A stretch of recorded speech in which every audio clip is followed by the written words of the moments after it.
तुमने कुछ किया ही नहीं, फिर भी तुम्हें कोर्ट के अंदर खड़ा कर दिया जाए, ये फेयर है या अनफेयर? एग्जैक्टली यही सिचुएशन को फेस करने के लिए लॉ के पास एक आंसर है, और ये है जनरल डिफेंसेस।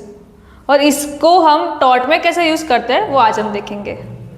अब सबसे पहले क्या है क्वेश्चन हमारा, in which circumstances a discharge is obtained from the liability of tort. कौन सी कंडीशन में आपको टॉर्टियस लायबिलिटी में से मुक्ति मिल सकती है? तो सबसे पहले हम देखते हैं इंट्रोडक्शन। टॉर्ट का बेसिक रूल क्या है? Where there is a wrong there is a remedy. अगर कुछ भी गलत हुआ है तो आपको रेमेडी मिलेगी, लेकिन हर बार जरूरी नहीं है कि रॉन्ग होने पर आपको रेमेडी मिले। कुछ जनरल डिफेंसेस है, ठीक है। अब फिर क्या है, but we can not fix liability on every wrong. हम सभी रॉन्ग पे लायबिलिटी फिक्स नहीं कर सकते। In some situation defendant can escape liability, ठीक है। सब कई सिचुएशन में से डिफेंडेंट को मुक्ति मिलती है। देखते हैं कि जनरल डिफेंसेस क्या क्या है। पहला है वॉलेंटी नॉन फिट इंजुरिया। ये एक लीगल मैक्सिम है, जिसका मतलब होता है जो कंसर्न देता है उसको हार्म नहीं होता है।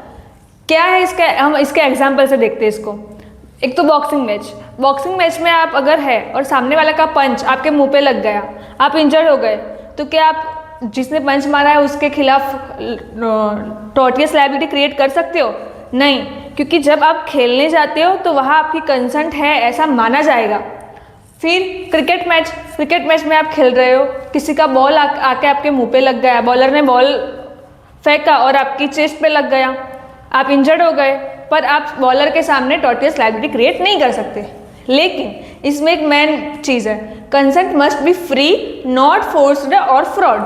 कंसेंट जो भी जिसने भी कंसेंट दी है वो फ्री होनी चाहिए, वो फ्रॉड से ली गई नहीं होनी चाहिए, और ना ही वो फोर्स से ली गई होनी चाहिए, ठीक है।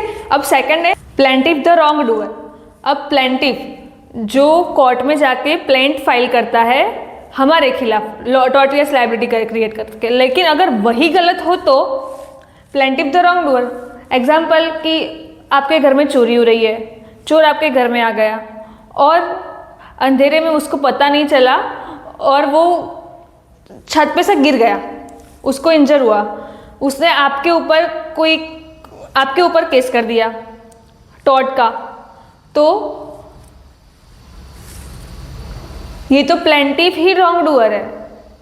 वो खुद चोरी करने आया और ऊपर से आपके ऊपर उसने टॉर्टियस लायबिलिटी क्रिएट कर दी, तो ऐसी कंडीशन में आप टॉर्ट की लायबिलिटी में से फ्री हो सकते हो। सेकंड है, अब किसी का घर है, घर के बाहर लिखा गया है बी अवेयर फ्रॉम डॉग्स, और फिर भी आप उसके घर में जाते हो और उसके कुत्ते ने आपको काट लिया, तो क्या आप उसके खिलाफ केस कर सकते हो? बिल्कुल भी नहीं, क्योंकि उसने तो अपनी उसकी नेग्लिजेंस नहीं है, उसने पूरी जिम्मेदारी उसकी निभाई है। उसने लिखा है उसके घर के बाहर कि बी अवेयर फ्रॉम डॉग्स, फिर भी आप चले जा रहे हो और कुत्ते ने काट लिया, तो वो आपकी खुद की जिम्मेदारी होगी, ठीक है। प्लेंटिफ द रॉन्ग डूअर लिखा है कि एंट्री ही मना है, फिर भी आप जा रहे हो और कुत्ता काट रहा है, तो फिर वो आप ही गलत कर रहे हो। तो law do not protect illegal act. Illegal act को लॉ प्रोटेक्ट नहीं करता है। फिर है इनएविटेबल एक्सीडेंट। अब कोई ऐसा एक्सीडेंट कि जो आपके हाथ में, आपके बस में था ही नहीं कि आप उसको रोक सको। जैसे कि आप गाड़ी चला रहे हो, उसमें आपके गाड़ी के ऊपर ऐसे एकदम से पवन आया, आपके गाड़ी के जो कांच है सामने वाला, उसके ऊपर कोई कपड़ा आके गिर गया, और उसकी वजह से आपको सामने की चीज़ दिखी ही नहीं, और सामने कोई पर्सन है जिसको आपकी गाड़ी की टक्कर लग गई, तो क्या अब इस केस में क्या होगा? आप तो सावधानी से ही गाड़ी चला रहे थे ना, पर ये एक्सीडेंट है जो कि इनएविटेबल है, तो इस केस में भी आपको डिफेंस मिलेगा। फिर एक्ट ऑफ गॉड, इसका लीगल मैक्सिमम है 20 मेजर। अगर कोई ऐसा डिजास्टर हो जो कि कुदरत के द्वारा किया गया है, वो अपन के हाथ में नहीं होता है, meaning natural force beyond human के हाथ में वो चीज़ है ही नहीं। जैसे कि अर्थक्वेक हुआ, आपका घर टूट गया या घर गिर गया, फ्लड हुआ, या फिर साइक्लोन की वजह से आपको कुछ नुकसान हुआ, तो उसमें गलती किसकी? आप किसी के भी ऊपर उसकी लायबिलिटी नहीं डाल सकते। ऐसा ही एक केस है उसमें, वो है Nichols versus Marsland. Nichols versus Marsland में क्या था, एक लेडी थी जिसने लेक बनाया हुआ था और लेक प्रॉपर ही था, उसमें कुछ भी गलती नहीं थी और अच्छे से सब कुछ चल रहा था।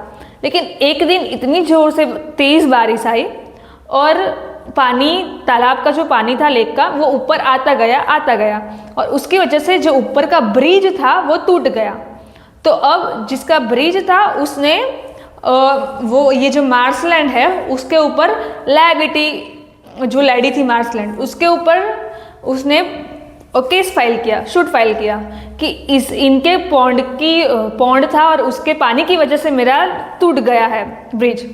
तब कोर्ट ने कहा कि ये एक नेचुरल डिजास्टर है, ये एक्ट ऑफ गॉड है, इसमें इनकी कोई गलती नहीं है। और जब पूरा का पूरी जो सिचुएशन है वो एक्ट ऑफ गॉड की वजह से ही क्रिएट हो, तो हम उसमें हमें डिफेंस मिलता है। अब फिफ्थ है प्राइवेट डिफेंस। प्राइवेट डिफेंस यानी कि सेल्फ डिफेंस। अगर कोई आपको मारने आ रहा है या फिर किसी ने आपको मारा और वो आपको ज़्यादा हार्म कर रहा है और आपने अपने ही डिफेंस के लिए सामने वाले को ऐसा धक्का मार दिया, वो गिर गया और उसको लग गया, तो आपने अपने डिफेंस के लिए उसको धक्का मारा है क्योंकि वो आ रहा था आपको मारने, तो भी आपको डिफेंस मिलेगा। क्यों? क्योंकि लेकिन हाँ, ऐसा नहीं है कि सामने वाला सिर्फ आपको ऐसे चाटा मार रहा है और आप उसको छुरी भोंक दे उसको, ऐसा नहीं चलता। सेल्फ डिफेंस मतलब कि आप अपनी जो खुद की सेल्फ है उसको डिफेंड कर रहे हैं। 6 है necessity, meaning to take small losses to avoid a greater losses. कोई बड़ा जो डैमेज होने वाला है उसको रोकने के लिए आपने छोटा लॉस कर दिया। जैसे कि किसी के घर में आग लग रही थी और वो आग फैलने वाली थी। अगर आपने कोई जैसे कि कोई बस्ती है और उसमें कोई एक घर में आग लगी, उसमें छोटा बच्चा है, उसको बचाना ज़रूरी था, उसके लिए आपने वो घर ही तोड़ दिया। और अगर आप घर नहीं तोड़ते तो आसपास के घरों में भी वो आग फैल सकती थी। तो वो जो आसपास के घरों में आग फैलने वाली थी, वो ज़्यादा जो लॉस होने वाला था उसको बचाने के लिए आपने एक घर तोड़ दिया। तो ये क्या है? नेसेसिटी। तो इसमें भी आपको डिफेंस मिल सकता है। फिर है statutory authority, meaning act under the law. आपके लॉ, आपने नॉइज़ क्रिएट किया या कुछ कंस्ट्रक्शन किया कि जिससे आसपास की पब्लिक को डिस्टर्बेंस हुई, लेकिन वो एक्ट अंडर द लॉ है, वो लॉ के अंडर ही किया है आपने, तो उसमें भी आपको जनरल डिफेंस मिलेगा। फिर है मिस्टेक।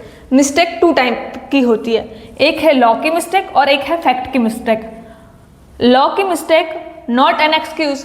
अगर आप जाके बोलोगे कि मुझे तो पता ही नहीं था कि ऐसा भी कोई लॉ है या ऐसा भी कोई कायदा है, तो आपको डिफेंस नहीं मिलेगा।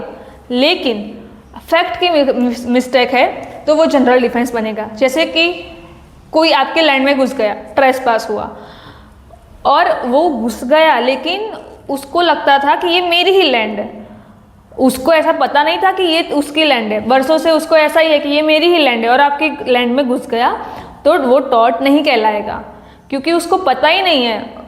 ठीक है, तो क्या है example? Entering the land of another thinking that to be one's own. खुद की ही जमीन समझ के उसमें आप घुस गए तो वो भी टॉर्ट नहीं कहलाएगा। तो इन 8 सिचुएशन में आपको टॉर्टियस लायबिलिटी में से मुक्ति मिलेगी। कौन कौन सी थी? एक तो वॉलेंटी नॉन फिट इंजुरिया, फिर है प्लेंटिफ द रॉन्ग डूअर, फिर है इनएविटेबल एक्सीडेंट, फिर है एक्ट ऑफ गॉड, फिर है प्राइवेट डिफेंस, फिर है नेसेसिटी, फिर है स्टैट्यूटरी अथॉरिटी एंड 8 है मिस्टेक। तो ये थे जनरल डिफेंसेस। अगर आपको ये लेक्चर में पता चला हो, अगर ये लेक्चर आपके लिए यूज़फुल हुआ तो प्लीज़ नीचे कमेंट में ज़रूर बताना। ये मेरा यूट्यूब का 2nd लेक्चर है और मेरी लाइफ का भी ये 2nd ही लेक्चर है। आगे हम टॉट की सीरीज़ कंटिन्यू करने वाले हैं, तो आपको अच्छा लगे तो कमेंट में ज़रूर बताना और लाइक भी करना, सब्सक्राइब भी करना। Thank you.